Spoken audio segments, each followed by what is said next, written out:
something that didn't look like normal fishing day anymore. Jay shrugged, but his mind raced. This whole situation felt too convenient. The abandoned canoe and mysterious phone didn't fit. Someone would have left something more obvious if they were scared. Jay considered the possibility. Maybe it was just a startled intruder who fled before catching sight of them. That lone phone was the real puzzle. No sane person would abandon such evidence in terror. Everything made sense now, except why this abandoned canoe was still here, untouched. They told the girls everything.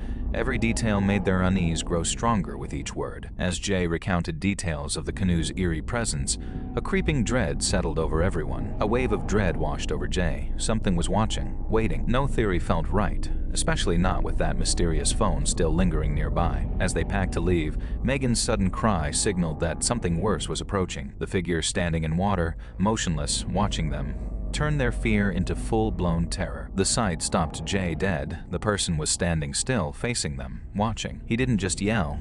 He charged across the water, determined to chase them down. Jay screamed the word, "Run," and they sprinted back toward safety, hearts pounding. Jay squeezed through the fence, hearing splashing behind him, a sound that sent chills down his spine. As Jay made his escape, he heard something moving in the water, a sound that sent shivers down his spine. They scrambled into their vehicle and sped off, hearts pounding, unsure if they'd made it alive. 20 minutes later, they gathered at Megan's house, shaken up and struggling to comprehend the terror that just unfolded. Kat couldn't stop shaking. Nick offered comfort, but even his calmness couldn't ease her fear. They questioned everything. Who had screamed?